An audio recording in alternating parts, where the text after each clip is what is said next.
Louvado seja o nome do Senhor. Preparado para chorar um bocado hoje? Cantares de Salomão, capítulo de número 6, o versículo de número 10. Quem encontrou, diga amém. Quem não encontrou, diga escola dominical. Entendeu aí? Está escrito assim: quem é esta que aparece como a alva do dia, formosa como a lua, brilhante como o sol e formidável como um exército com bandeiras? Repetindo: quem é esta que aparece como a alva do dia, formosa como a lua, brilhante como o sol e formidável como um exército com bandeiras? Feche a Bíblia, coloque no banco, na cadeira, pegue na mão da pessoa que está do seu lado, aperte a mão dele ou dela com carinho até eles falarem aleluia. Oremos. Mais som aqui para mim, por favor, sonoplasta. Senhor Deus, eu te exalto, eu te glorifico. Primeiro, porque eu sei em quem eu tenho crido. E segundo, porque a sua igreja veio na noite de hoje em busca de um milagre. E eles só podem sair daqui depois que o milagre acontecer, Pai. Eu não sei quantos demônios Satanás alcançou no inferno para tentar atormentar a vida dos seus filhos hoje, mas eu posso imaginar quantos anjos o Senhor já enviou do céu para guardá-los de toda afronta de Satanás.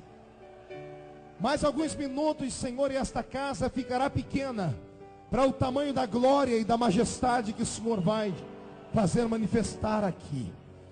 Por isso, antes de começar a pregar, eu lhe faço dois pedidos. O primeiro é que o Senhor cerque esta igreja, e num raio de 5 quilômetros, onde houver um demônio alojado, eu dou a esses demônios 5 segundos para desaparecerem daqui. Porque se não sumirem, serão queimados pelo poder da sua glória que virá. Um segundo pedido a Deus é um pedido de atrevimento. Se ainda tenho crédito no céu contigo como pregoeiro da sua palavra, abre a porta do céu sobre esta igreja agora. E manda do céu para a terra uma comitiva de anjos. Eu quero anjos de fogo sobrevoando a nave desta igreja agora. Que eles comecem a esparramar brasas tiradas do seu altar.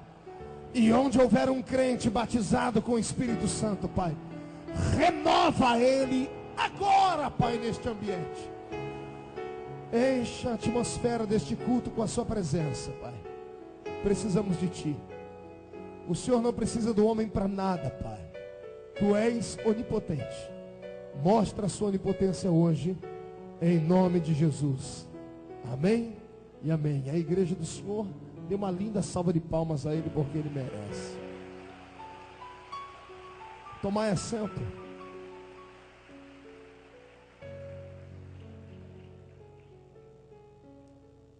Glórias sejam dadas ao nome do Senhor Jesus. Eu tenho uma palavra de Deus para a sua vida hoje. Uma palavra que vai te colocar de pé. Vai te fazer sair daqui com tanta alegria que até a tristeza vai ser contagiada pela alegria que vai sair de você. Cantares de Salomão. Qual o nome do livro? Faça biquinho para falar. 1, 2, 3. Pense num livro que já foi polêmico, que já ocupou espaços fora do cânon sagrado, que foi chamado, numa época muito distante da nossa, simplesmente de livro pornográfico. Na Idade Média, este livro não podia estar na Bíblia, até porque quem começou a ler este livro e começou a entender a poesia de Salomão, foi ficando rubro de vergonha. Eu até entendo porque os crentes mais ortodoxos, os mais religiosos, não devem ler esse livro. Se lerem esse livro, vão ficar ruborizados. Salomão fala da paixão que ele tinha por uma mulher diferente. E olha que para Salomão elogiar uma mulher única, essa mulher não era uma mulher, era a mulher. Salomão teve 700 mulheres e 300 concubinas. Maravilha?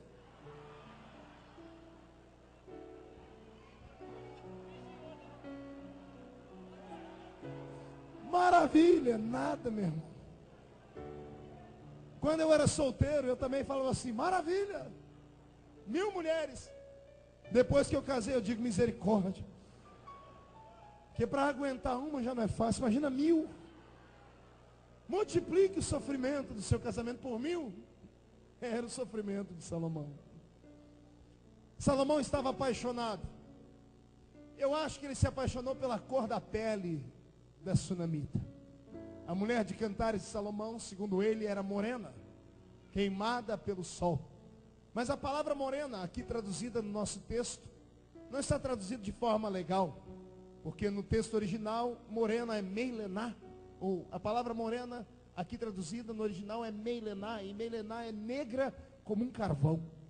Salomão se apaixonou por uma mulher que era diferente, na sua etnia, na cor da sua pele. E ele se entregou a ela de paixão. Ele ficou arriado com os 4 pneus. Travou no chão. Salomão conheceu o amor. E o amor é a coisa mais bela que alguém pode sentir nessa vida. Herdamos isso de Deus. Porque, como eu sempre tenho dito, o meu Deus é romântico. O seu é? Então dê um grito de glória a Deus por isso. Lembro-me que quando estava jovenzinho na igreja, querendo conquistar a minha esposa, a irmã Edileuza, que hoje é minha esposa, ela era bonita, era a única moça da igreja que tinha o cabelo liso, então imagina, todo mundo queria casar com ela. E a concorrência era muito grande. E eu, recém-convertido, cheguei no líder da mocidade e disse, Marcos, também chamava Marcos, eu queria namorar a Edileuza, mas como é que eu faço para conquistá-la? Ele disse, olha, Edileuza é uma moça crente, pura, nascida na igreja, então você tem que conquistá-la com o coração de um homem de Deus. Eu disse, como é que eu faço? Ele disse, escreva para ela um versinho, um poema. Eu disse, olha, os versinhos e os poemas que eu conheço não são nada cristãos. Ele disse, então vou te dar um livro da Bíblia que tem. E me deu o livro de Cantares. Ele disse, esse livro é um livro de romance. Você vai escolher um texto e vai escrever para ela. E ela vai ficar apaixonada por você. E olha que eu passei uma semana orando, pastor. Escrevi, rasguei folhas. Escrevi de novo, Paulo, rasguei folhas. E pedia a Deus, e chorava, e implorava, até que um texto saltou do livro de Cantares, e eu me apaixonei pelo texto. Escrevi com letras garrafais, perfumei a carta e mandei para ela. E pedi para ela assim, responda com o versículo da Bíblia também. E eu esperava que ela ia escrever e responder com o livro de Cantares, mas ela respondeu com um versículo lá do Evangelho. Quando eu abri o texto, estava escrito assim, o Senhor te repreenda, Satanás. Atrás de mim. Está rindo, miserável? Você ri porque não era você. Eu não sei até hoje por que ela ficou tão irritada. Eu fiz o que Salomão usou o texto e conquistou a sunamita. Eu não sei porquê, eu acho que ela não gostou muito. Também não entendi, nunca questionei. Eu mandei para ela o versículo que está escrito assim, tu és mais bela do que as éguas de Faraó. Mas entenda. As éguas de Faraó eram bem tratadas.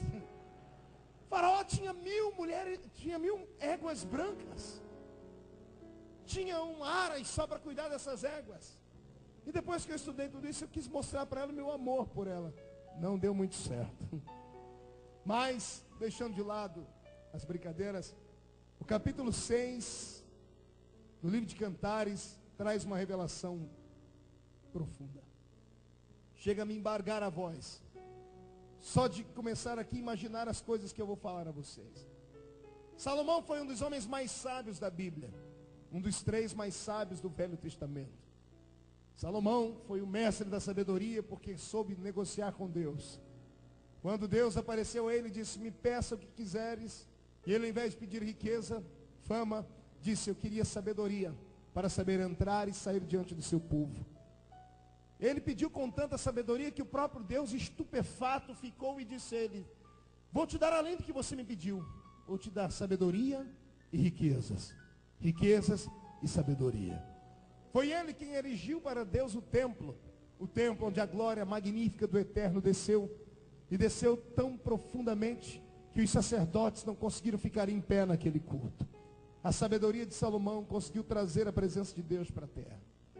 Um homem sábio chamado Salomão é matéria de livros, é matéria de cursos, e há até algumas lendas judaicas que não estão na nossa Bíblia Sagrada, mas que vale a pena dizer, como por exemplo, quando um grande rei do Oriente se dirigiu até a terra de Salomão e marcou uma reunião com ele porque queria provar a sua sabedoria, assim como fez a rainha de Sabá. Porém esse rei foi muito mais pérfido.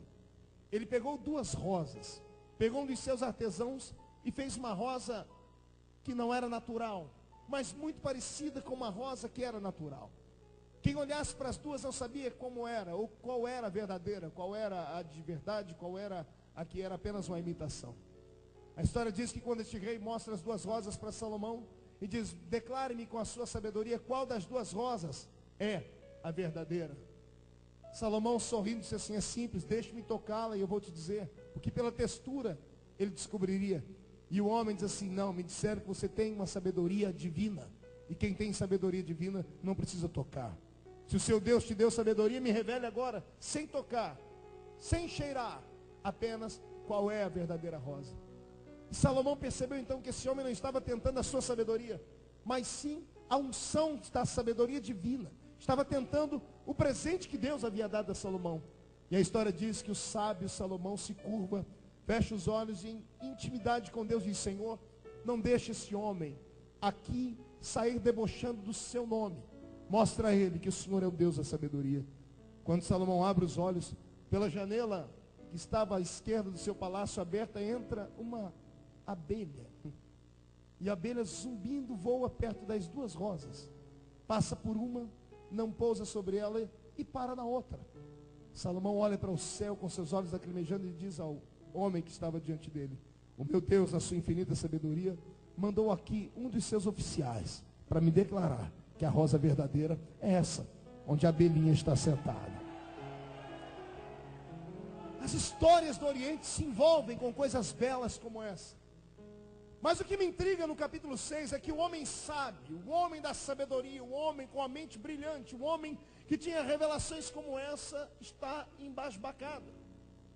Ele está parado. Ele tem uma visão, não sei se noturna, se durante o dia, tenho certeza que foi logo após uma oração. E a visão era tão transcendental, era tão forte, era tão bela, que deixa ele de queixo caído. E ele que tinha sempre uma resposta para tudo na ponta da sua língua, agora para, fica travado, olha para a visão que vem se aproximando e começa a dizer: quem é esta?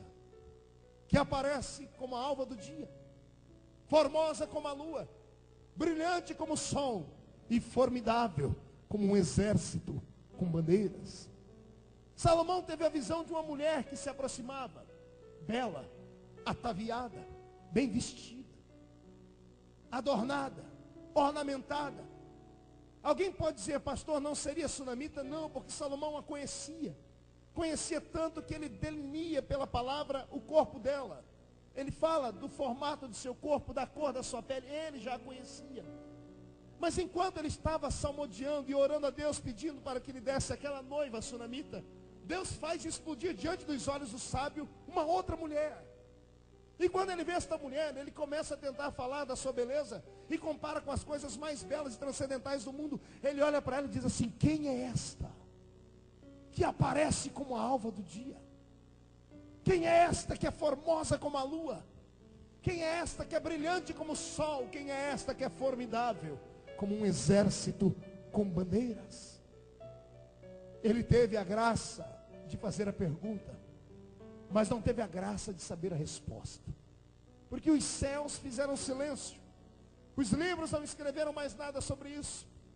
O homem sábio, que em toda a sua sabedoria conhecia tudo, morre sem saber a resposta dessa pergunta. E é aqui que me emociono muito, porque o Deus que ele servia poderia ter revelado a ele, porque ele era a mente mais brilhante, o homem mais rico e mais sábio de sua época. Deus não revelou a Salomão, mas resolveu revelar aos pequeninos que estão aqui em Belo Horizonte hoje. Você não entendeu o que eu disse? Eu vou repetir. Ele ocultou isso de Salomão e resolveu abrir a boca para contar para você, falar para você quem é esta. E o dia que eu descobri quem era ela, o meu coração tremeu no peito, a minha perna bambeou aqui embaixo. Os meus olhos marejaram em lágrimas, porque eu descobri que esta não era só uma mulher, era uma noiva. Uma única e verdadeira noiva. Uma noiva que já está pronta, esperando o dia em que o seu noivo virá buscá-la. Comece a se apaixonar nessa noite. Comece a se interiorizar nesta mensagem. E aproveite os momentos, porque serão transcendentais aqui. Você vai descobrir que esta que Salomão viu não era nada mais e nada menos do que você, do que a igreja de Cristo Jesus. Quem é esta que aparece como a alva do dia? É a igreja. Quem é esta que aparece formosa como a lua? É a igreja. Quem é esta que aparece brilhante como o sol? É a igreja. Quem é esta que é formidável como um exército com bandeiras? É a... Faça biquinho para falar, é a... Olhe para o seu irmão e diga, sou eu e você. Pegue na mão dele e dê um grito de glória para acordar Belo Horizonte inteiro. Caminhe comigo agora pela história, porque Salomão não está vendo só a igreja, ele está vendo as fases da vida da igreja. Do seu nascimento até o seu grande dia triunfal. Eu estou pregando nessa noite para duas igrejas. Uma igreja militante e uma igreja triunfante. Infelizmente, nem todos os que militam vão triunfar naquele grande dia, porque o triunfo faz parte de um complexo de coisas que fazemos, de leis que obedecemos e de sentimentos que temos. Ninguém é salvo só porque cumpre a lei. Ninguém é salvo só porque vem a uma igreja. Nós somos salvos por aquilo que guardamos dentro do peito e o homem não pode tirar. Na crença de que Jesus Cristo veio em homem na terra, morreu, ressuscitou, foi assunto ao céu, e qualquer dia desses vai dar um grito nessas nuvens aí, e vamos subir para encontrar com ele lá. Quem está preparado para esse dia, dê um grito de glória de novo. Salomão está vendo a igreja em 4 fases, em 4 eras, em 4 épocas distintas. Em quantas fases eu disse? A primeira fase. Salomão vê a igreja e diz, quem é essa que aparece como a alva do dia? Diga, a alva do dia. Mais uma vez. O que significa a alva do dia, pastor? Todos nós sabemos que o dia nasce com a alva. Salomão estava falando do nascimento desta igreja. E um dia, para tentar entender isso aqui, eu sentei no alto de uma colina para assistir o crepúsculo indo embora e a alva do dia vindo nascendo. Quem já teve a oportunidade de contemplar o belo dia do amanhecer, sabe do que eu estou dizendo. Nós saímos de uma noite escura, onde o céu está negro, pontilhado de estrelas, porém negro. E de repente, quando o astro-rei quer começar a brilhar lá no seu nascente, o dia que está num crepúsculo de coisas escuras começa a mudar de cor. E a cor negra da noite começa a dar lugar a uma cor azulada. E a cor azulada vai dando lugar a uma cor avermelhada. E a cor avermelhada se misturando com o azul dá uma cor alaranjada. E não tem nada mais bonito do que a explosão do nascer do dia. Salomão estava vendo a igreja nascer. Salomão estava vendo a igreja vindo de uma época de catacumbas negras. O mundo jazia no maligno. O mundo estava todo preso em trevas. Os homens não tinham paz, não tinham esperança. Satanás caminhava nesta terra nos seus cavalos e carros de ferro e com chicote trazia os homens como escravos. Não havia luz no fundo do túnel. Mas quando Jesus Cristo fincou o alicerce desta igreja na terra, ela nasceu trazendo um tom azulado naquela cor que estava negra. E todo mundo sabe que a cor azul na Bíblia fala da realeza. É por isso que eu sou feliz em ser crente. Eu não sou crente em uma igrejinha medíocre, como dizem por aí. Eu sou crente de uma igreja que é uma verdadeira realeza na terra. Eu tenho sangue de Cristo na minha veia, então tenho sangue azul. Você nunca deve ter vergonha da sua fé. Você deve amar a sua fé.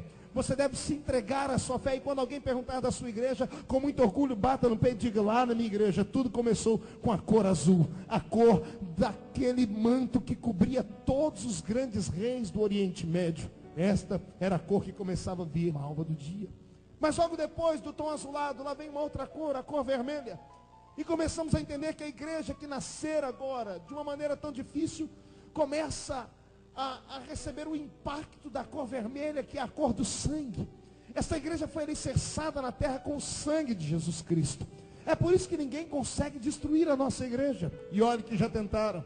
Filósofos tentaram, políticos tentaram, sofismas tentaram destruir tudo aquilo que nós conseguimos construir com a nossa fé e não conseguiram destruir. Jesus Cristo penhorou a palavra dele dizendo: esta é a minha igreja e as portas do inferno jamais prevalecerão contra ela.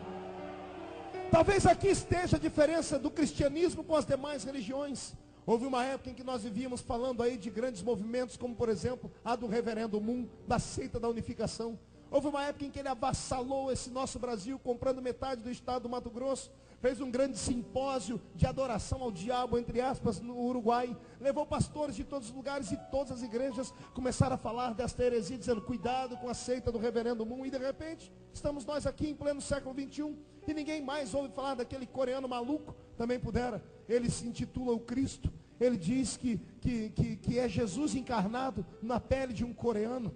E não bastasse isso, ele diz que vem fazer aquilo que ele não fez da outra vez, há 2 mil anos atrás. Porque há 2 mil anos atrás ele não constituiu família. Aí perguntaram para ele na revista Veja: o senhor tem família? Ele disse: tenho 98 esposas e não sei quantos filhos.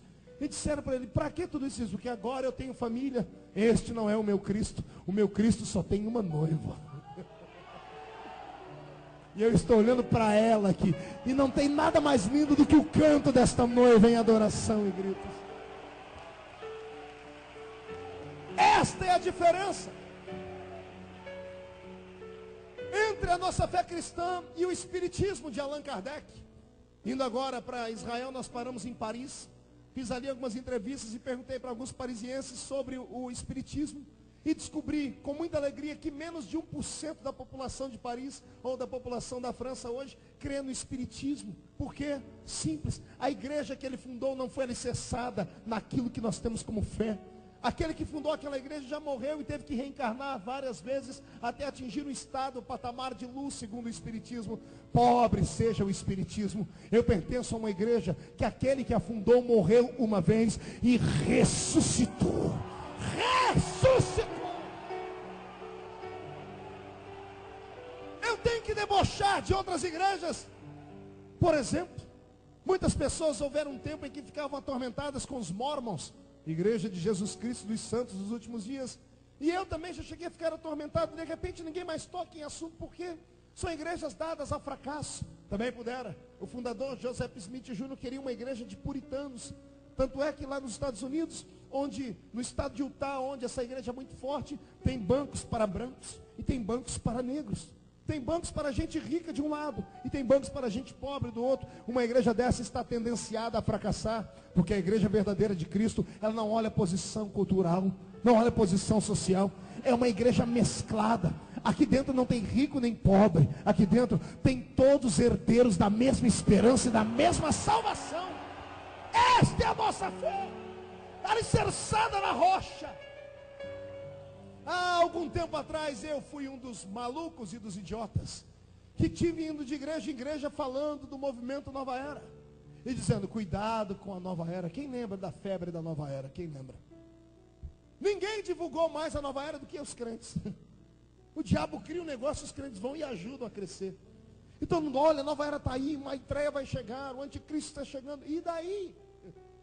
Coitada de Helena Petrovna Blavatsky, a mentora da Nova Era, aquela russa pirada e maluca de pedra, que junto com um cientista político chamado Fritjof Capra, escreveu as teses de um novo mundo, de uma nova era. E sabe o que ela chegou a dizer na época em que eu pregava sobre isso? Que no dia 31 de dezembro de 1999, o mundo deixou de ser regido pelo signo de Peixes e passou a ser regido pelo signo de Aquários. Estamos vivendo sob o signo de Aquários. E quem entende um pouquinho do que aquela infeliz endemoniada filha do cão com a pombagira estava escrevendo, ela estava querendo dizer que simplesmente o signo de Peixes desapareceu. E qual é o símbolo do cristianismo? A palavra Cristo em hebraico, as suas iniciais, é um peixe. A maioria das Bíblias que nós temos aqui tem um desenho de um peixe na capa dela. Quando nós vemos algum símbolo de cristianismo, é um peixinho. Quem já viu isso? O símbolo do cristianismo é um peixe. Aí vem o infeliz do diabo dizer: olha, a época do signo de Peixes passou, o cristianismo fracassou, entramos agora na era de Aquários. E para que serve um aquário? Não ouvi? Para que serve um aquário? Satanás mandou um recado para a igreja assim: eu vou prender vocês.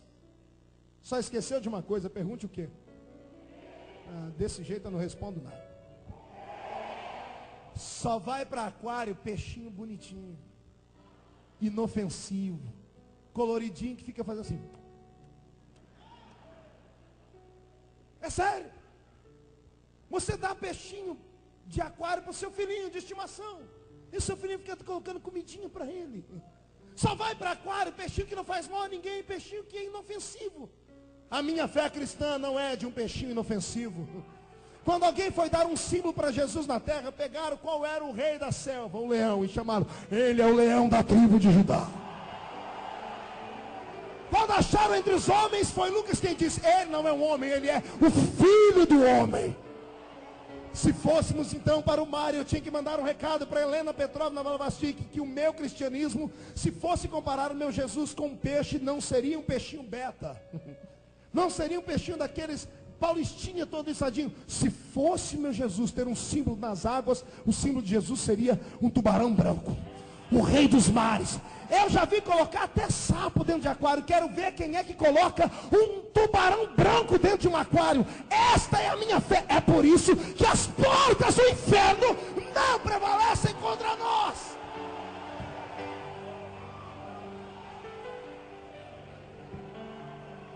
Agora eu também preciso dizer que tem algumas igrejas que infelizmente são peixinhos de aquário.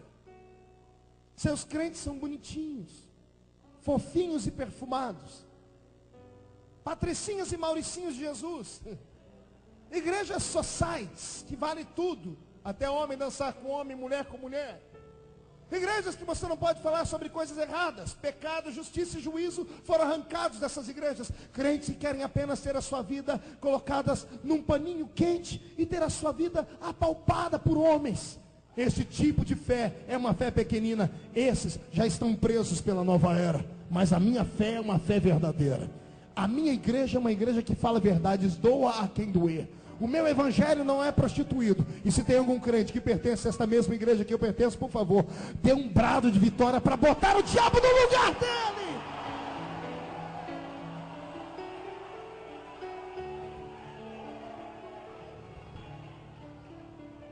As outras igrejas não prosperam. Essas outras denominações não cristãs não prosperam, também puderam. Todos os que fundaram morreram e abandonaram a igreja deles para lá. O nosso também morreu, mas ressuscitou. E depois que ressuscitou, foi para o céu. E a Bíblia diz que ele intercede por nós. Ele continua intercedendo por nós. A igreja que nasceu da alva do dia, ela veio para trazer luz aos caminhos perdidos dos homens. É por isso que eu ainda acredito na igreja do Senhor. Eu ainda acredito que por pior que seja a igreja, ou que por pior que sejam os movimentos, ainda é melhor estar dentro dela do que estar lá fora. É por isso que eu quero hoje opinar e te dar aqui uma palavra de pastor. Não desista, caminhe, acredite, não olhe para a esquerda, não olhe para a direita, não deixe ninguém roubar a sua fé, não deixe ninguém se contrapor entre você e a sua salvação. Lembre daquilo que eu sempre prego: o seu nome não foi escrito no céu a lápis, o seu nome foi escrito com sangue. E se foi escrito com sangue, ninguém tira o seu nome daquele lugar. Quem concorda comigo, dê mais um grito de glória.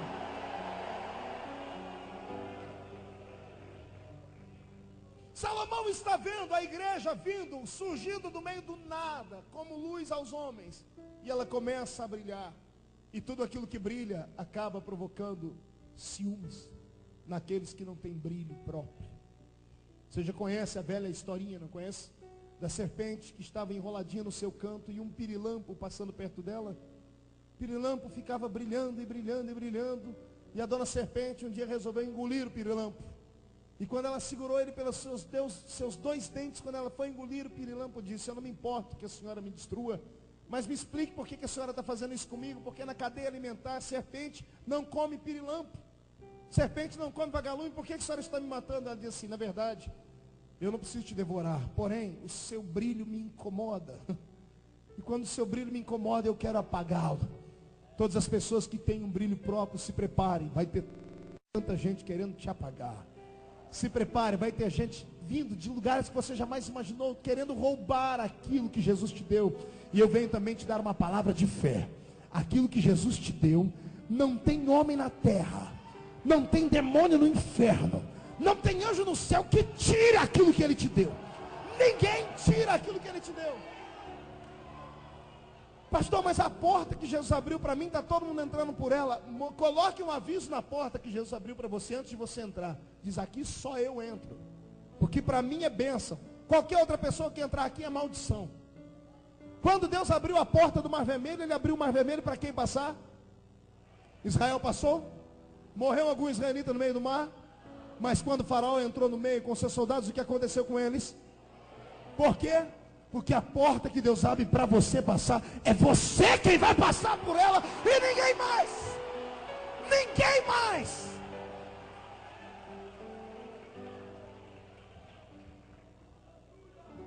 E esta igreja, que aparece como alva do dia, de repente muda. E da noite, em questão de segundos, ela sai do dia para a noite escura de novo.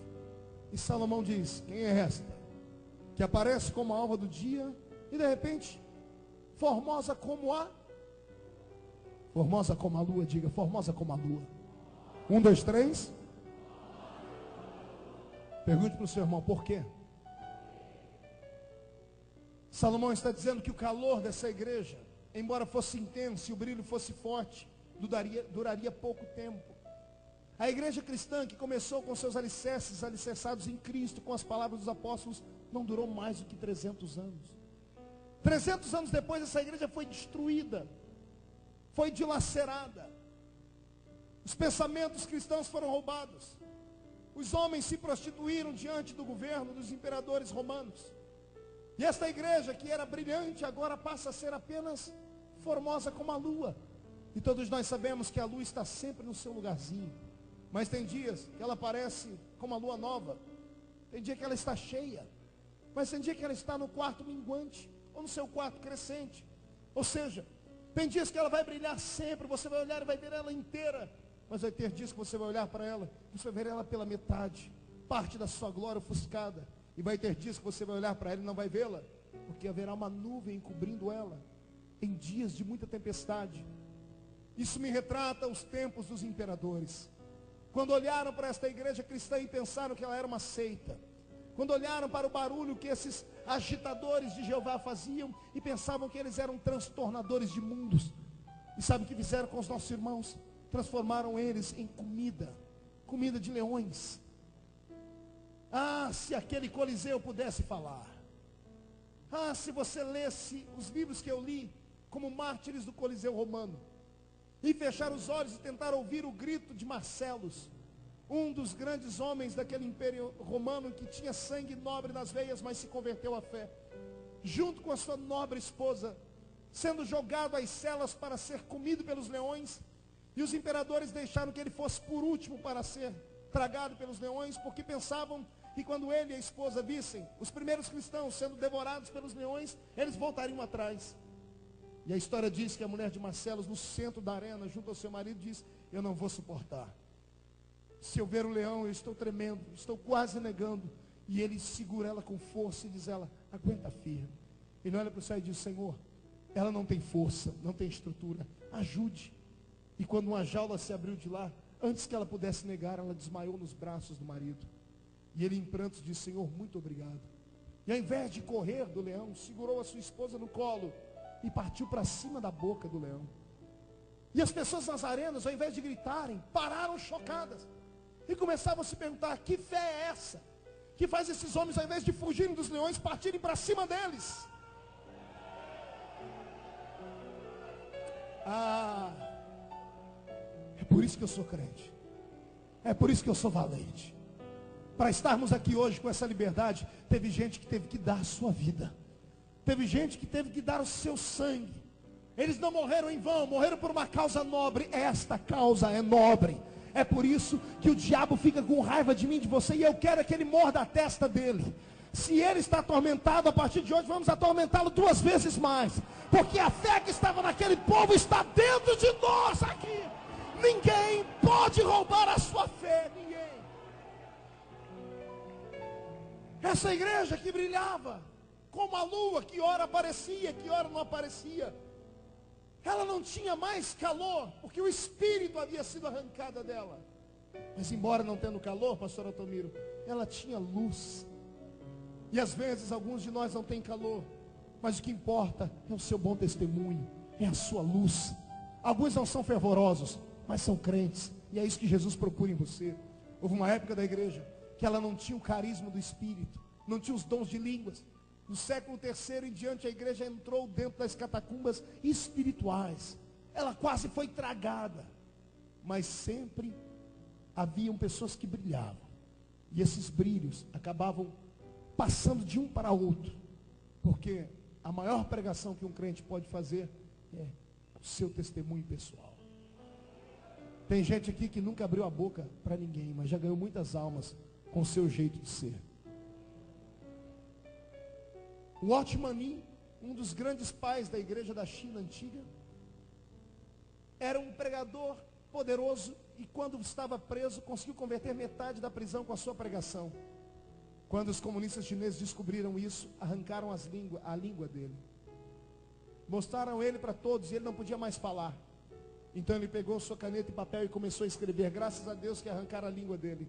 O mundo tem milhares de escritos de Watchman Nee porque arrancaram a língua dele. Quando descobriram que os escritos dele começavam a ganhar as almas dentro da cadeia da China, arrancaram as 2 mãos dele. Passou um período de 6, 7 meses, ele conseguiu aprender a escrever com o pé. E começou a escrever com o pé. Arrancaram os pés dele. Sem pés, sem mão e sem língua, vai se pregar como? Virou um morto-vivo.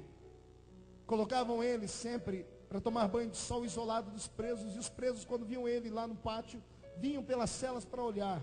E ele, como não podia falar nem escrever, chorava. E as lágrimas dele faziam os presos chorarem também. E a igreja Pequeno Rebanho foi fundada. Eu aprendo com isso aqui. Que você não precisa ter talentos poderosos, não precisa ser um eloquente pregador. Basta ter o brilho. Brilhe como a lua. Brilhe. Enquanto velho seu irmão diga brilhe. Não, grite no ouvido dele. Brilhe. Brilhe porque o milagre vai acontecer na sua casa através disso.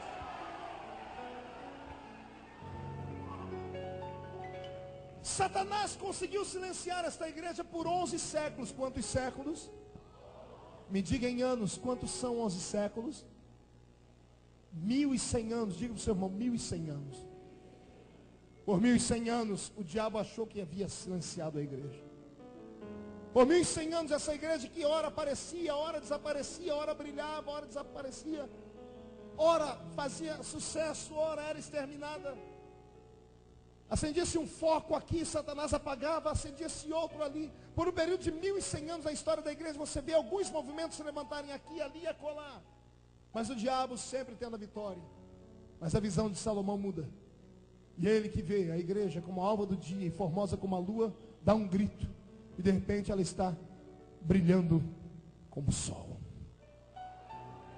Não deu um grito maior do que isso. Ela está brilhando como o sol. E estamos na Idade Média. E agora na Idade Média, também chamada de Idade das Trevas, no meio dos túneis da escuridão do mundo espiritual, vem uma luz brilhando. E é no século XIV, lá na Alemanha, que um jovenzinho que cresceu dentro de uma pequena aldeia com mais de 1000 pessoas, cujo pai criava gansos para se vender daquelas terras, e o menino corria por aquele lugar recebendo o apelido de João Rus, o menino do ganso. Recebe uma chamada divina, se forma num convento católico, se transforma num monge católico e começa a pregar as verdades da Bíblia. E quando ele descobre a essência da palavra, ele começa a incendiar os aldeões com a palavra verdadeira, começa a pregar contra esses misticismos que o catolicismo romano impregnou sobre o mundo, como, por exemplo, o limbo, também conhecido como purgatório. Quando ele começou a dizer que essas coisas não eram verdadeiras, o clero romano descobriu e ameaçaram ele de morte. Ele mandou uma carta dizendo: eu não tenho medo da morte. E como é que você pode destruir a fé de alguém que não tem medo de morrer? Talvez aqui esteja o maior segredo que a igreja precisa ter. O segredo da igreja não ter morrido até hoje foi esse. Porque tinham homens que estavam dispostos a dar a sua própria vida para que ela pudesse crescer. Eu abro um parênteses para falar uma coisa muito séria. Queremos um avivamento no Brasil.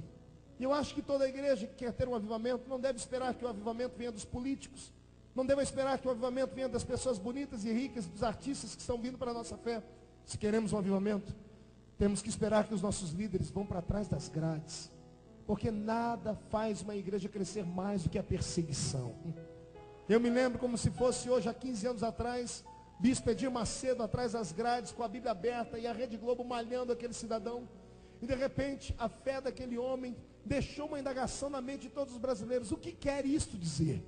Como é que esse homem está atrás das grades, com a Bíblia aberta, sereno, dando testemunho, os crentes orando, e de repente, quando tiraram ele dali, nós descobrimos uma fórmula, que igreja é igual ao ovo. Quanto mais você bate nela, mais ela cresce.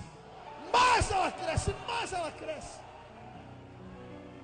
Está aí hoje a Igreja Universal, calando a boca de todo mundo, e até os grandes movimentos mais tradicionais do nosso Brasil, que chamava aquela igreja de igrejola hoje, tem que se curvar e tem que dizer: Deus é Deus na vida deles. Se você perguntar para mim sobre a teologia deles, eu vou deixar de lado, porque eu sou mestre em teologia e eu tenho algumas reticências. Mas se perguntar para mim: pastor, qual é o segredo daquela igreja? Eu posso dizer o que eu acho. É que toda vez que você passa perto daquela igreja, você tem que olhar para frente e tem que dar um grito de glória ao nome de Jesus, porque lá está escrito que Jesus Cristo é o Senhor.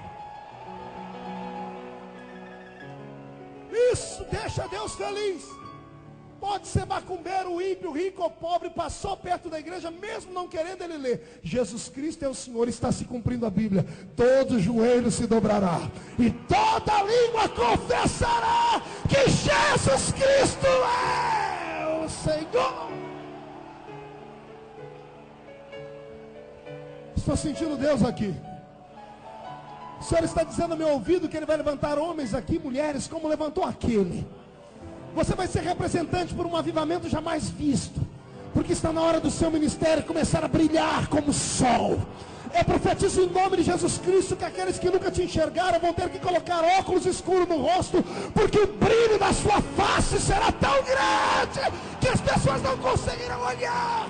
Eu profetizo, pastor Altomir, que o brilho desta igreja, despertar da fé, vai incendiar esse estado de Minas Gerais, vai incendiar o estado de São Paulo, vai incendiar o estado do Espírito Santo, o estado da Bahia, vai incendiar o Brasil inteiro. E eu não duvido que eu estou pregando para um grupo de missionários que vão começar a sair daqui para ir para o Oriente Médio, para ir para a África, para ir para a América do Norte. Você é um escolhido dele.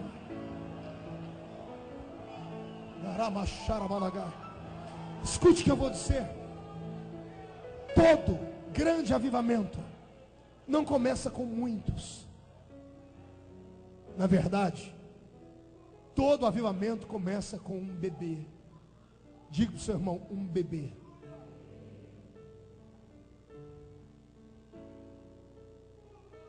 Todo avivamento começa com um nascimento.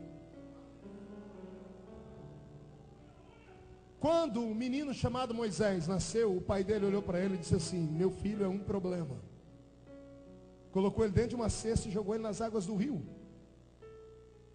A mãe aprovou, a família aprovou, e nem nome no garotinho colocaram. Quem colocou o nome nele foi uma egípcia. Imagine você ser pai de um bebê, e o bebê tem 3 meses, você não colocar nome nele.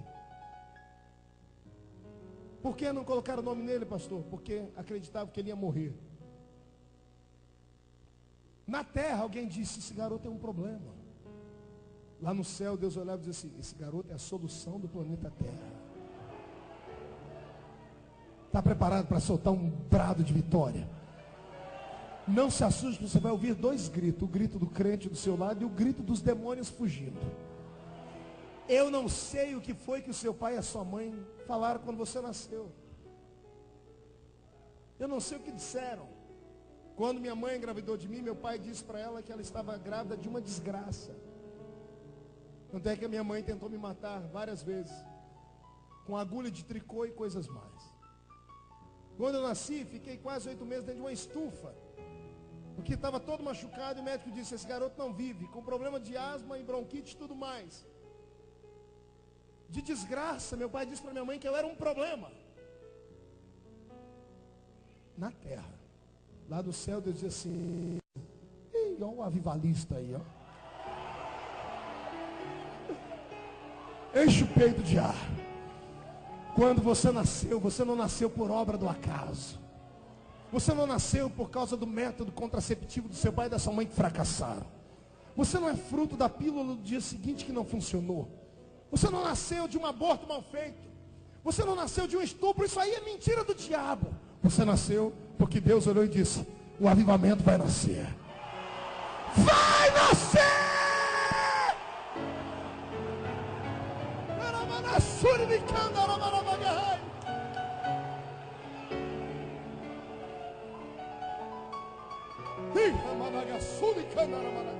Me dê licença.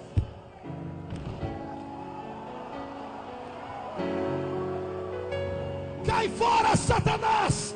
Estamos em guerra!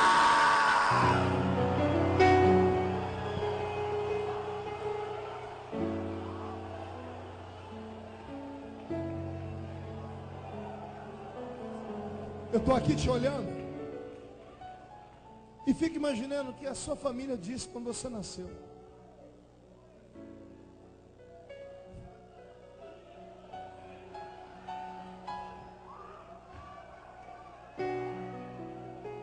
E fico imaginando o que as pessoas que vão assistir esse DVD depois vão falar.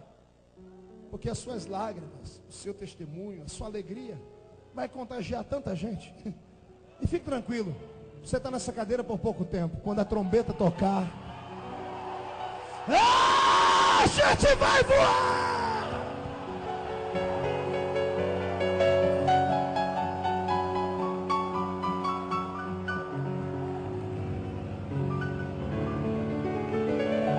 O meu Deus instituiu a igreja não para que ela fosse um instrumento de guerra, embora que nós carreguemos sobre a nossa história os maiores crimes e os maiores assassinatos do planeta. A igreja nasceu para dar vida. E os homens burlaram a lei, burlaram a fé, transformaram ela num palco de guerra, numa catapulta de promoção humana, num cabidal de empregos. É por isso que de vez em quando Jesus chacoalha a igreja, para fazer o homem lembrar, essa igreja é minha e não é sua.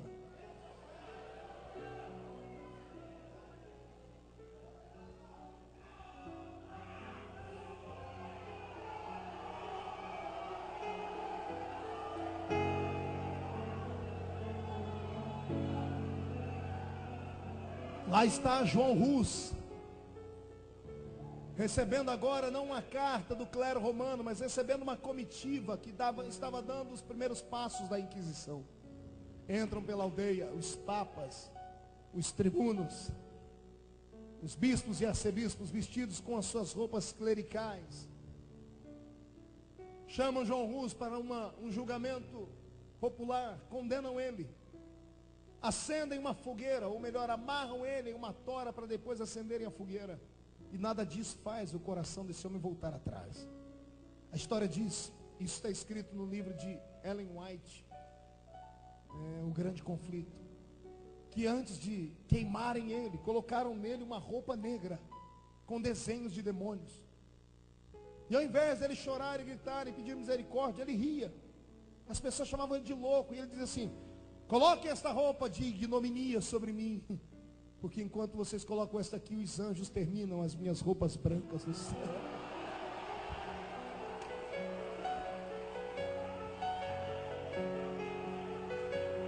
Um dos papas dá um grito, calem este homem, coloquem o capuz da rejeição sobre a cabeça dele. E um capuz negro desce sobre o rosto de João Hus, com dizeres, entregando a alma dele ao diabo. E ele de dentro do capuz grita, coloquem logo esta coroa de vergonha sobre mim, porque a minha coroa já está preparada lá em cima.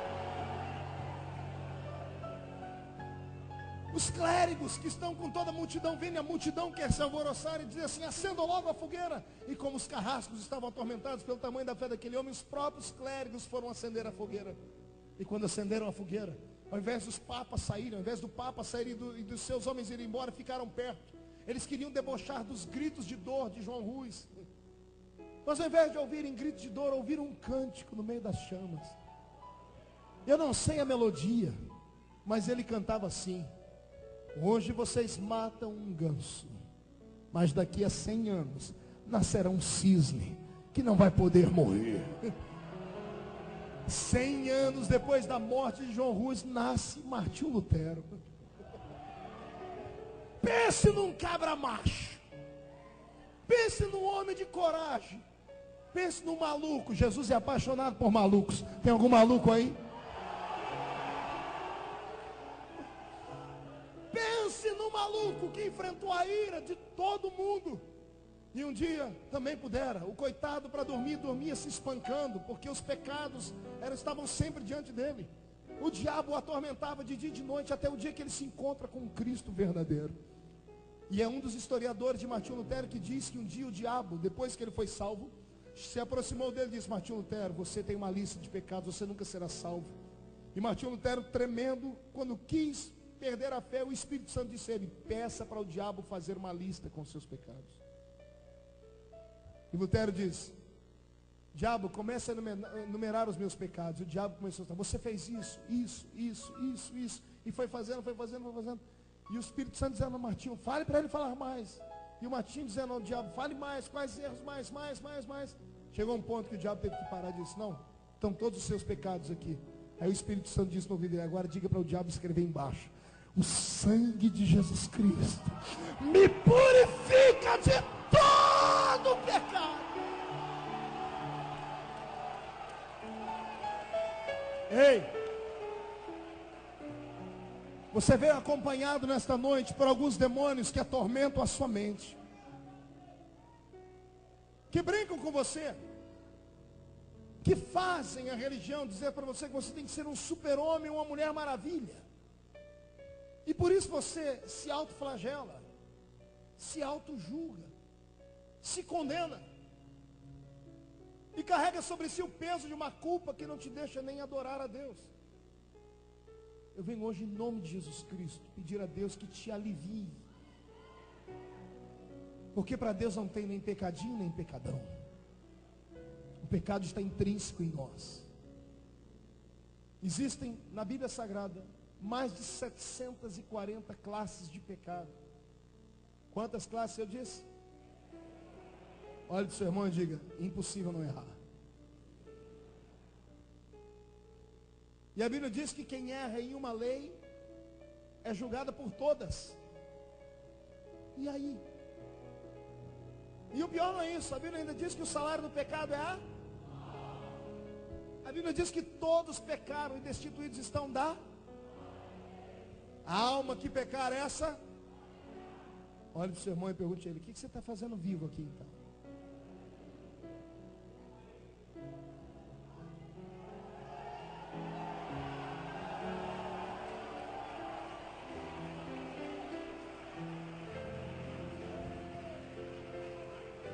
Assista a cena. O céu neste exato momento está sendo transformado em um tribunal. O juiz, Deus Pai Santo. O promotor, Satanás, com a sua toga negra. E o que ele tem na mão são provas dos seus pecados. Que provas, pastor? Ele usa a Bíblia, porque aqui estão todas as classes de erros que o homem pode cometer. E o infeliz, sendo mentiroso, hoje ele não mente. Ele diz: todos pecaram. Seu juiz, a única coisa que eu quero é que o senhor faça cumprir a lei. Todos têm que morrer, a começar do pregador que está no púlpito. E Deus, quando olha a lei, diz assim: eu disse, tem que cumprir. Ele pega o martelo para levantar, para bater. O martelo diz assim: estão condenados. Só que antes da mão dele descer, do lado direito dele, levanta uma mão furada.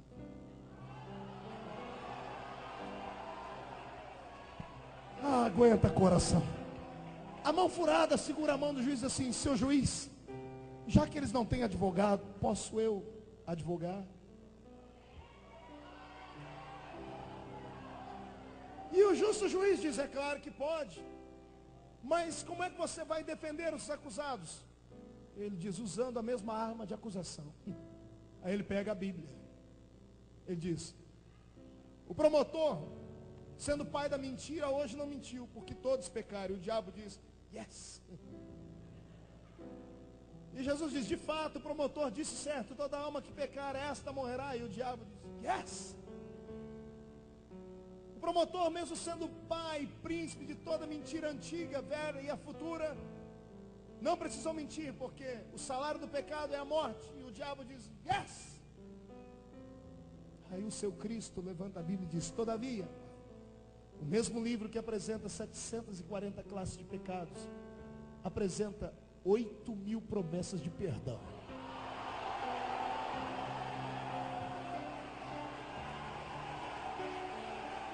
Eu disse 8.000 promessas de perdão. Nenhuma arma forjada contra ti prosperará.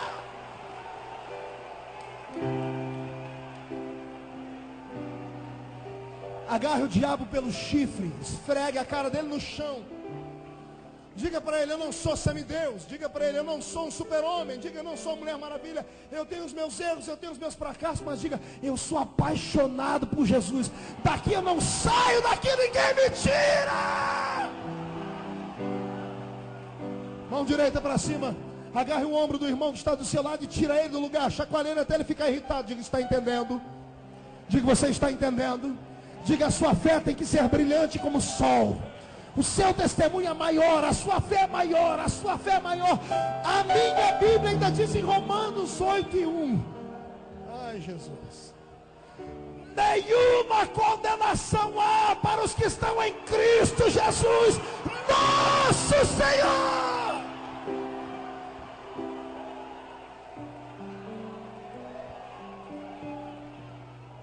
Levanta a sua alma, crente. Desentope o seu vaso, crente. Pega esses demônios que te atormentam, que te acusam, bote ele debaixo dos seus pés. Mostre para eles o tamanho da misericórdia de Deus. Mostre para eles o tamanho do poder que está sobre a sua vida. Dá uma rajada de língua estranha na cara de Satanás. Adore a ele.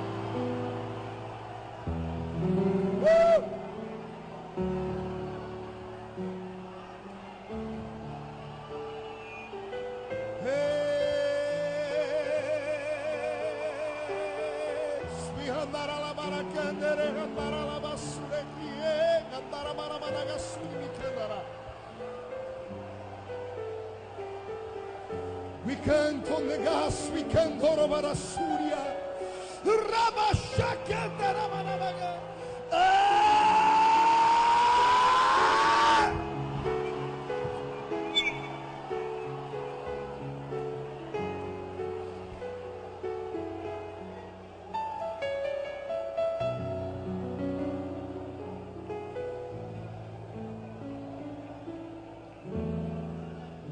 Silencie o diabo. Silencie Satanás. Quando sair daqui hoje, volte para os seus afazeres de cabeça erguida. Volte para os seus projetos de cabeça erguida. Você não serve um Deus que tem numa mão um cajado e na outra mão um corretivo que quer só te julgar. Deus é Pai. Deus é amor. Ele te conhece. Ninguém aqui pode surpreender Deus. Quando você veio para cá, Ele já te conhecia. Quando você errou, Ele já te conhecia. E se Ele sabia que você ia errar, por que Ele te trouxe? Porque Ele te ama.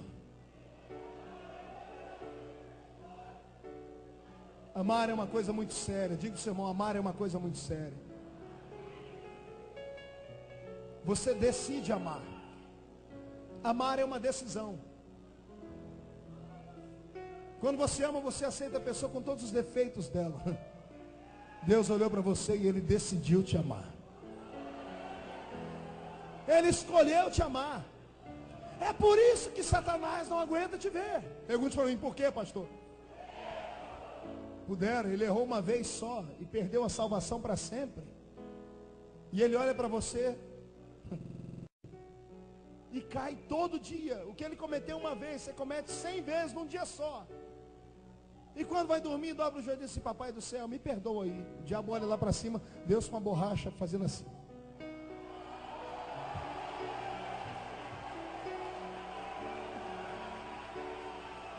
Ih, pastor, conheço um irmão que caiu. É?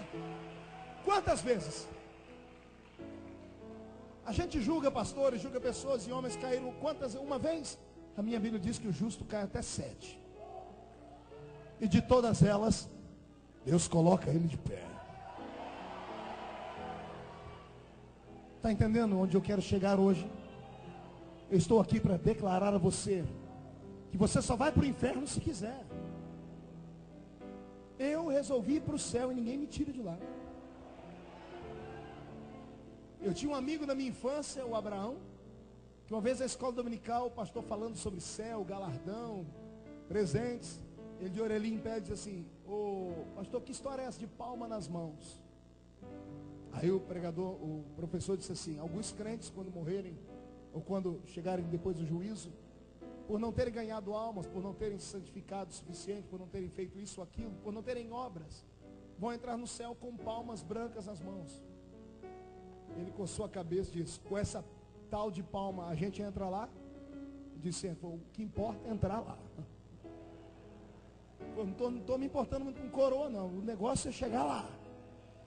Ele olhou e disse, e o irmão começou a desenhar a cidade, que a cidade é quadrada, grande, tal, ele disse assim: ô professor, nem que seja para eu ser gari no céu. O negócio, nem que seja para morar no subúrbio do céu. O negócio é estar lá. E vou te dizer uma coisa: você tem um imã dentro de você, sintonizado num imã do céu. Você já passou um imã perto do chão? Você olha para o chão, só vê terra. Passa um imã perto do chão para você ver. Toda animalha de ferro está escondidinha. Cola no imã. O arrebatamento vai ser assim. Você pode estar no meio do lodo, no meio da sujeira. Se você tem um dispositivo, fique tranquilo.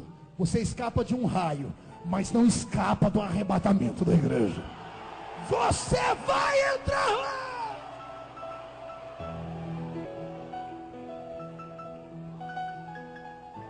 E Martinho Lutero dá um pontapé inicial e começa a reforma. E da reforma partimos para a contra-reforma. E Deus levanta os seus gigantes, John Knox, Zwingli, até chegarmos os pais da igreja mais moderna, até encontrarmos um maluco como John Wesley.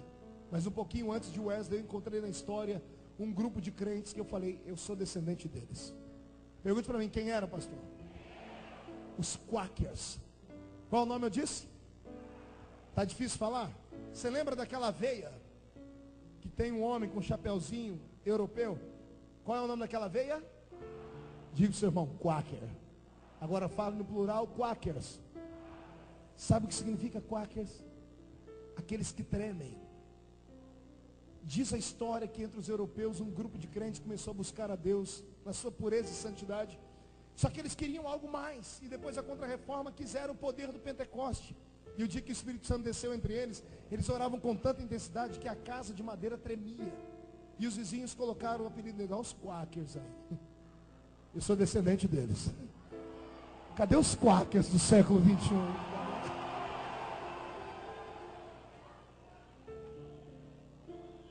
E a glória do Senhor se alastrou. E no ano de 1901, em Houston, no Texas, um homem metodista chamado Charles Parham, cansado de uma liturgia fria e morta, como muitos aqui estão, fechou a sua igreja, alugou uma casa e juntou alguns eruditos e pessoas tementes a Deus e começou a buscar algo maior.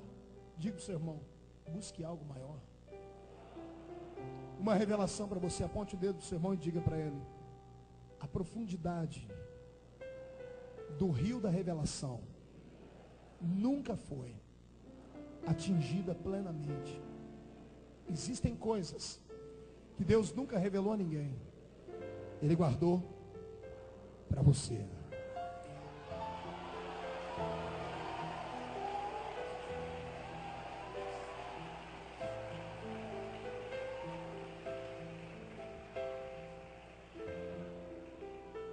Tem coisas que Deus ainda não mostrou. Tem coisas que ainda estão por ser reveladas. Paulo recebeu isso e disse assim: aquilo que os olhos não viram, aquilo que os ouvidos não ouviram, aquilo que não subiu ao coração do homem, é o que Deus reservou para aqueles que o amam. Parham buscou e encontrou, recebeu o batismo com o Espírito Santo. Fez uma pequena reunião, dividiu uma igreja no meio. A igreja era gigante, tinha 6 crentes. Deu um racha na igreja. 3 desviaram. E 3 mandaram o pastor sumir de lá. E um jovenzinho pela janela, de cor negra, o nome dele era Seymour, se aproximou do pastor branco e disse: eu creio. Será que o Senhor Jesus tem coragem de me batizar com o Espírito Santo? E o pastor disse: por que pergunta? Ele disse: porque eu sou negro. 100 anos atrás, com o problema de segregação dos Estados Unidos da América, ser negro não era fácil.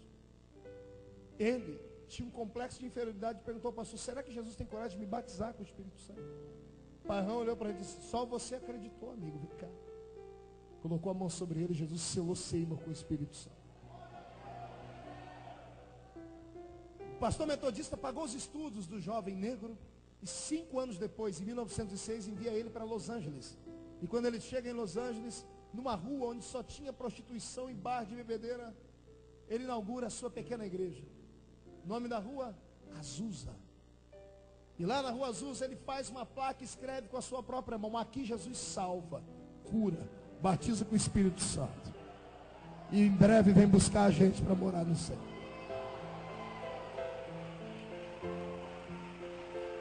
Em menos de 2 anos,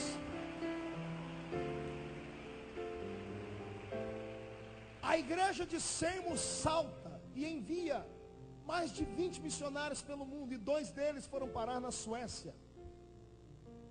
Aí Salomão tem uma outra visão e grita: quem é esta que aparece como a alva do dia, formosa como a lua, brilhante como o sol e formidável como um exército com bandeiras?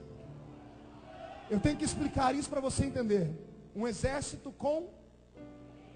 Exército com? Pergunta para o seu irmão: por que com bandeiras? Quando um exército saía para a batalha, isso até hoje funciona assim. Se você assistir os filmes épicos, se você assistir, por exemplo, O Patriota, de Mel Gibson e outros, você vai ver que quando os homens saíam para a batalha, os exércitos iam na frente. Tinha homens que não iam com espada, só iam com a bandeira levantada. Exército com bandeira é exército vitorioso. Só que o importante para o exército com bandeiras não é ir, é voltar. O exército que volta, ele não volta com bandeira, ele volta com bandeiras. Ele sai para a batalha com uma bandeira, a bandeira do país dele. E o que vence, volta para o seu país levando 2 bandeiras, a dele e a do país derrotado. Está começando a entender? Quem é esta que aparece com um exército com bandeiras, no plural? É a igreja que eu pertenço. É a igreja que ganhou de Cristo a bandeira do céu, e no arrebatamento vai levar a do céu e a da terra junto. Milhares de homens, tantos como a areia da praia, pequeninos e grandes, de todas as cores, de todas as tribos, línguas e nações, que foram arrancadas com mão forte da mão de Satanás. Nós estamos despovoando o inferno para povoarmos o céu. Esta é a igreja com bandeiras. Você pertence a essa igreja? Faz barulho aí.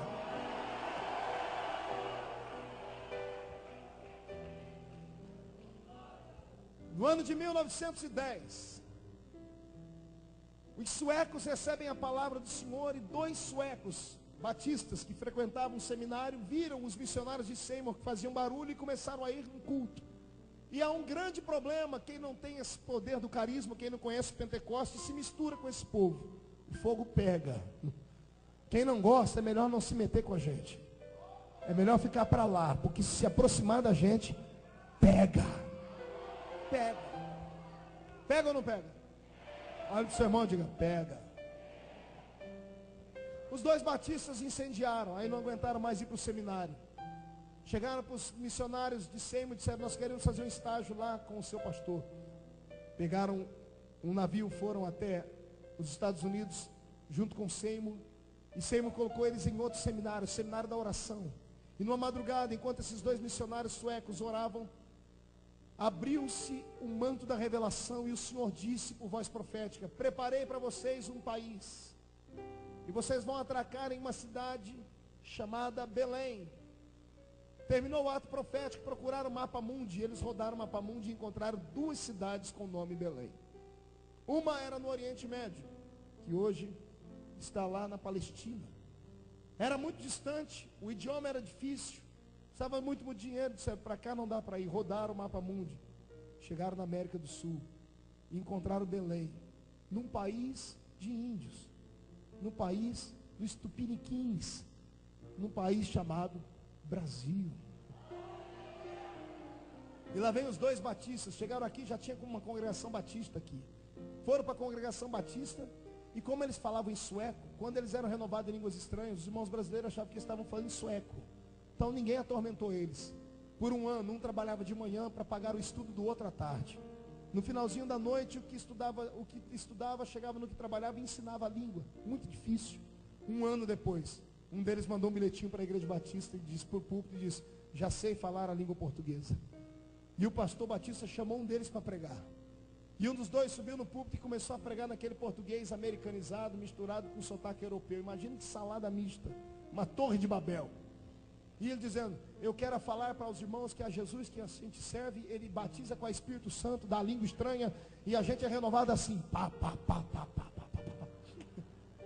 Os batistas se apavoram, tumulto na igreja batista brasileira, expulsam os dois missionários lá de dentro, com mala e cuia, são obrigados a assumirem, andando pelas terras do Belém, no meio das matas. Você pode ler isso no livro Diário de um Pioneiro.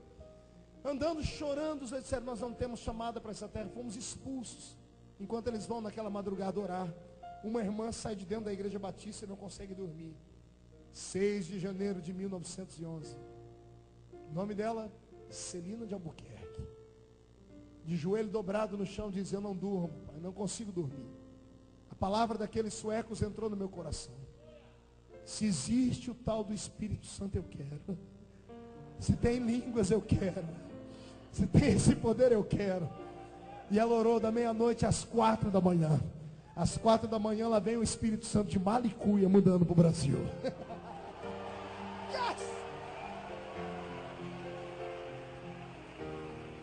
6 de janeiro de 1911, a primeira brasileira orando em línguas estranhas para o céu. A semente brotou.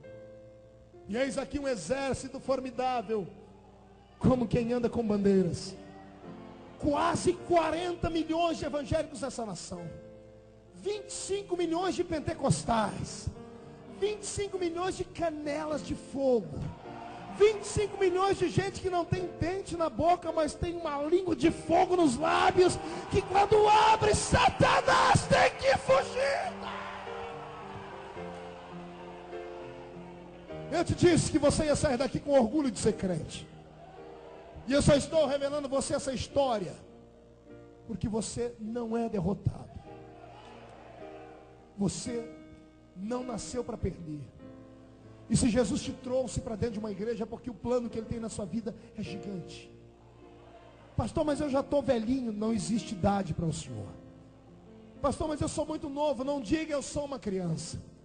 O meu Deus não trabalha com idades, Ele trabalha com desejos, sonhos. E todos aqueles que têm um sonho de ainda frutificarem, de completarem uma grande obra nessa terra, que acreditam que as suas vidas ainda vão brilhar muito, que vão trazer muito orgulho para a sua denominação e para a sua família, que acreditam que o Deus que levantou o pastor Marco pode te levantar também. Eu quero que você não fique de pé, eu quero que você dê um pulo para cima.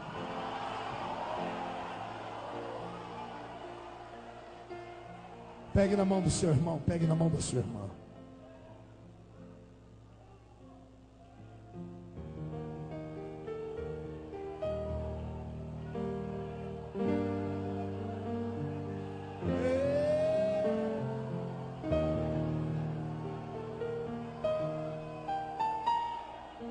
Tu és a noiva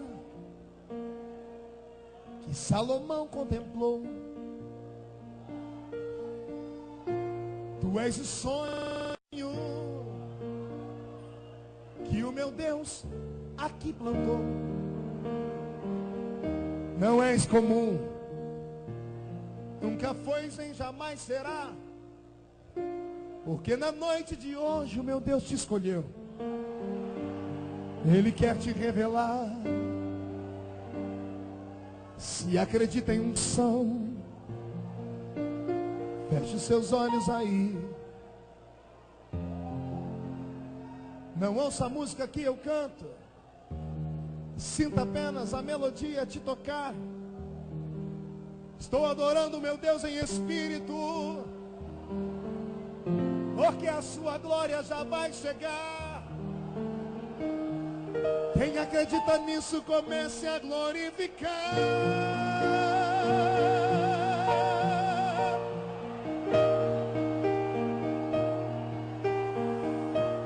Belo Horizonte nesta noite foi escolhida por meu Deus. Os mineiros que aqui vieram foram marcados pelo meu Deus. Vão voltar para casa debaixo de tanta graça. Receberão a graça, a glória sobre ti, meu irmão. Se segure, porque do céu está descendo uma poderosa unção.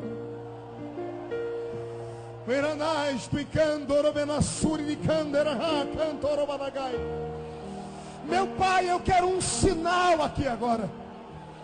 Se eu preguei para uma igreja que vai fazer a diferença, eu gostaria de ver o Senhor incendiar esta igreja. Todos os crentes pentecostais sejam renovados agora.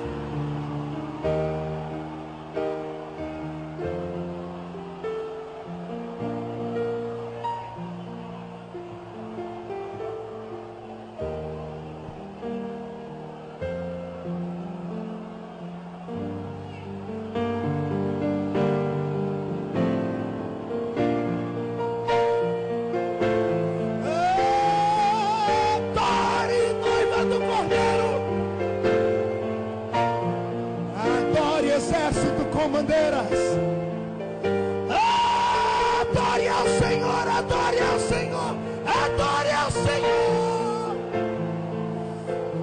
Todo crente que nunca foi batizado com o Espírito Santo, seja batizado agora. Quem nunca orou em línguas, receba o impacto da presença do Espírito do Senhor agora. Agora, agora, agora, agora. Já!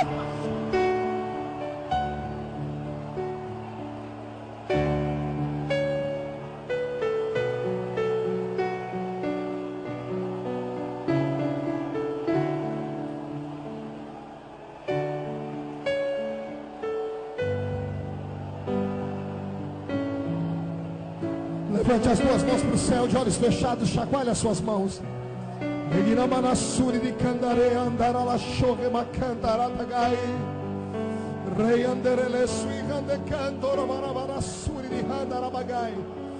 Pai, eu gostaria que o Senhor colocasse na palma dessas mãos agora uma unção de renovo, uma unção de autoridade, uma unção de glória. Eu quero que essas mãos se transformem em condutores de energia espiritual. Eu quero que essas mãos se transformem em toques de cura divina. Onde esta mão tocar a partir de agora, um milagre vai explodir, meu Pai. Vire para o irmão que está do seu lado, agarra ele, profetiza sobre ele, profetiza sobre ela, profetiza.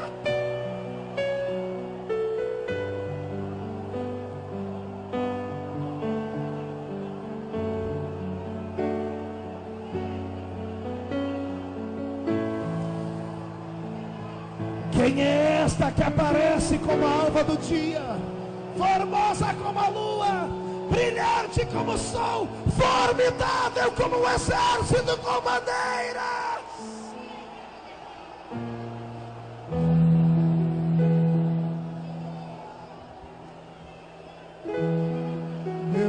Meu Deus, abrace. Abrace outra pessoa, vire para o outro lado, profetize para todos os lados. A minha glória é fazer com que aconteça a noite, e que diminua eu, para que tu cresças, Senhor, mais e mais.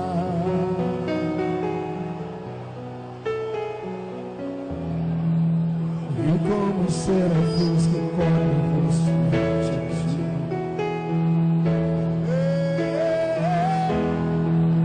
escondo o rosto para que vejam tua face em mim. E que diminua eu,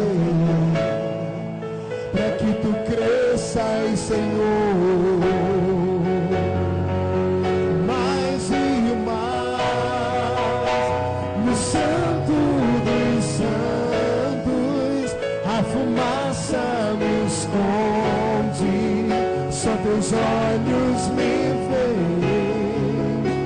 Debaixo de tuas asas é o meu abrigo, teu lugar secreto. Só tua graça me basta, tua presença é o meu prazer. Santo e santo, a força me esconde, só teus olhos me veem. Debaixo de tuas asas é o meu abrigo, meu lugar secreto. Só tua graça me basta, tua presença é o meu prazer.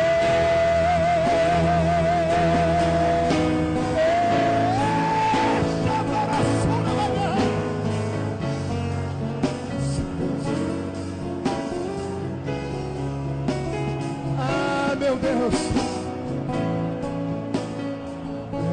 A calavada chora, balacana, Candaraçuna, bacana, Candarabachana.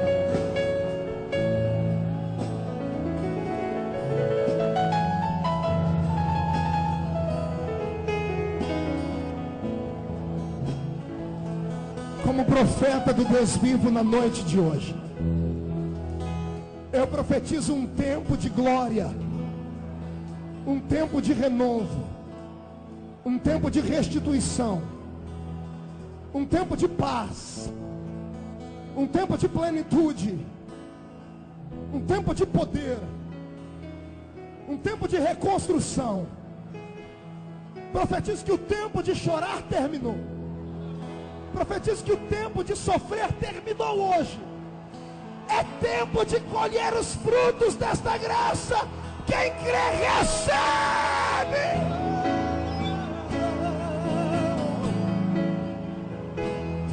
A presença, tua presença é o meu prazer. Tua presença, tua presença é o meu prazer. Tua presença, tua presença é o meu prazer. Tua presença, tua presença é o meu prazer. Tua presença, tua presença é o meu prazer. Tua presença envia a sua herança.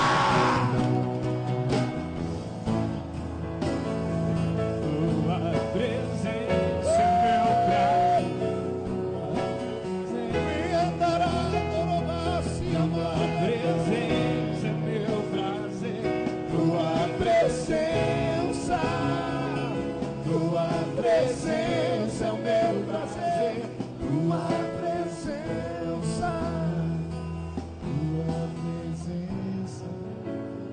Mão direita para cima, abra ela, feche os olhos e diga em nome de Jesus: todos os demônios que lutaram contra a minha vida, que tentaram calar os meus lábios, desistir dos meus sonhos, sentir inveja dos ímpios, sentir tristeza, rejeição pela igreja, eu ordeno, para a palma da minha mão agora, fecha a mão, levante lá em cima. Eu vos dei poder para pisar sobre serpentes e sobre escorpiões. Vos dei poder para pisar sobre toda a alma do mal, e nada vos fará dano algum. Eu conto até 3, no 3 você joga a mão no chão e pisa. 1, você nunca mais será o mesmo, crente. Já passou a fase da tristeza, a fase da rejeição, agora é hora de marchar como um exército com bandeiras.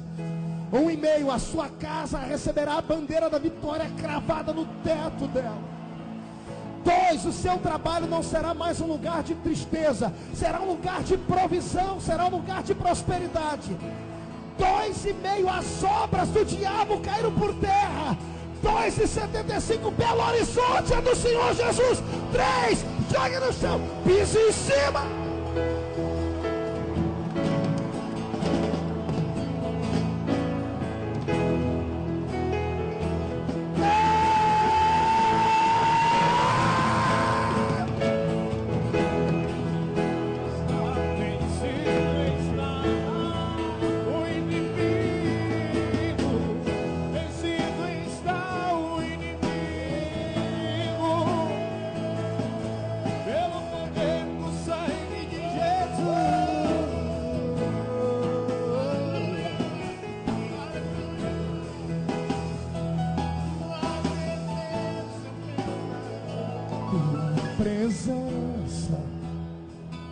Tua presença é o meu prazer. Queria ouvir as mulheres.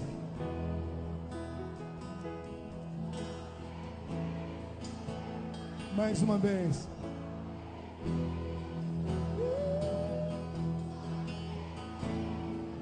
Mais uma vez.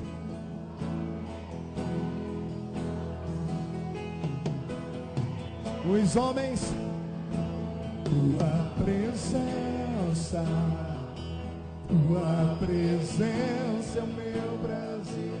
Tua presença, tua presença é o meu prazer. Tua presença, toda a igreja. Tua presença. Sobe, crente. Tua presença, tua presença é o meu prazer. Tua presença,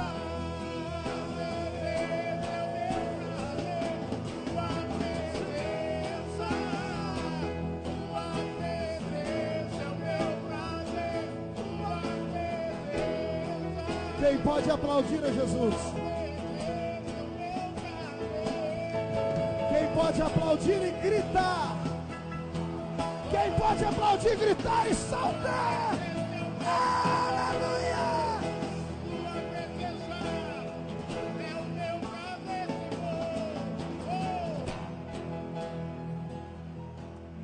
Pegue na mão do seu irmão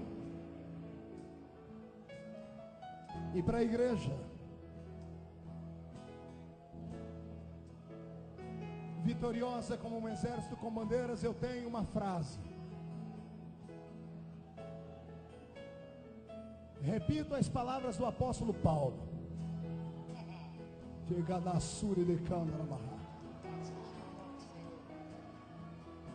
E dada a palavra de ordem, o mesmo Senhor descerá do céu com alarido e voz de arcanjo.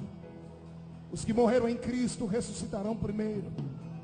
E depois nós, os que ficarmos vivos, seremos transformados e arrebatados seremos. E estaremos para sempre com o Senhor dos ares.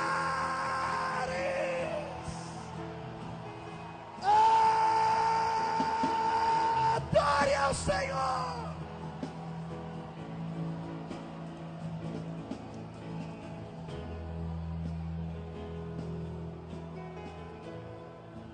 nesse mesmo espírito, onde estão as pessoas doentes, as pessoas enfermas?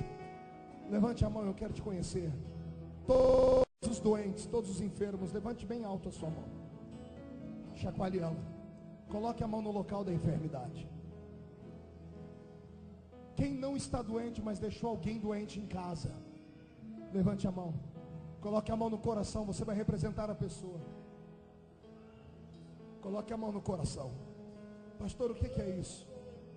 Eu estou sentindo uma unção aqui, pastor, que há muito tempo eu não sentia.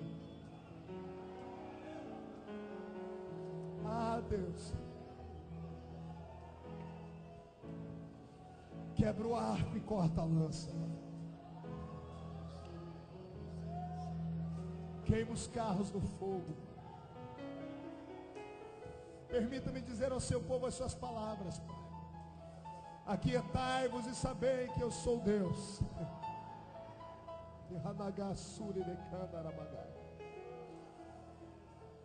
No nome que está acima de todo nome, no nome que está acima de todo principado, no nome de Jesus, eu ordeno as enfermidades e as doenças que saiam, que desapareçam, agora. Os que estão aqui dentro e os que estão em casas, os que estão no hospital, os que estão desenganados, sejam curados, sejam libertos, em nome de Jesus. Enfermidade, doença, eu digo assim: sai.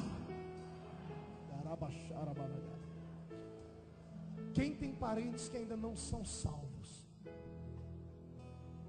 abra as duas mãos, feche os olhos.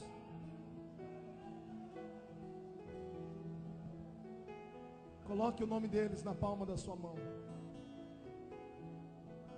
Não desista deles.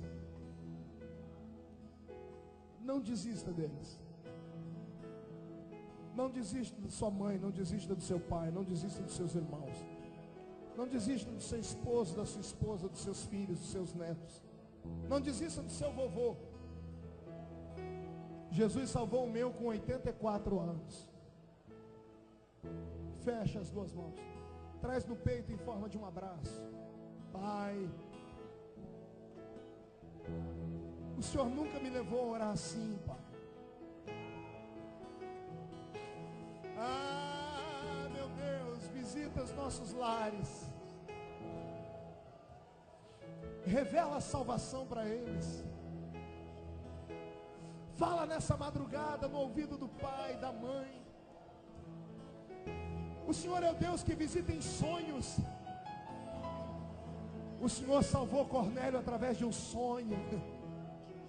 Visita o nosso vovô, a nossa vovó, visita os nossos parentes. Que esta seja uma noite profética, que eles sonhem com a salvação. E eu profetizo antes do Natal, de presente, toda a família te adorando na sua casa.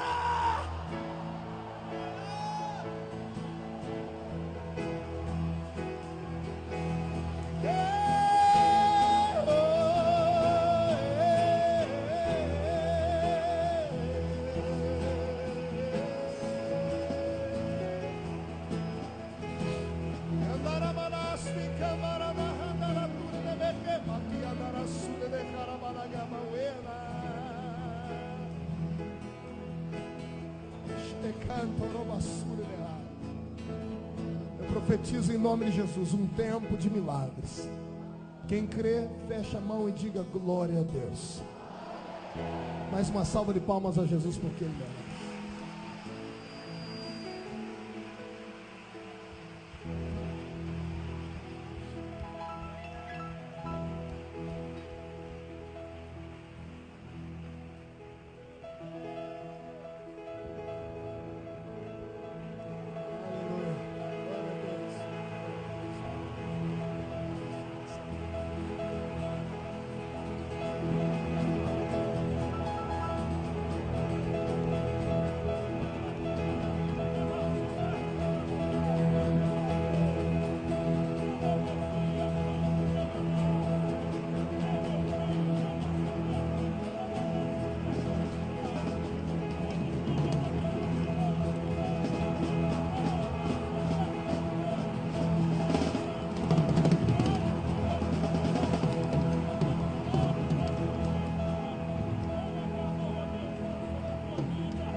Amém. Ah, Jesus. Olha o seu irmão, diga para ele: aguenta, coração.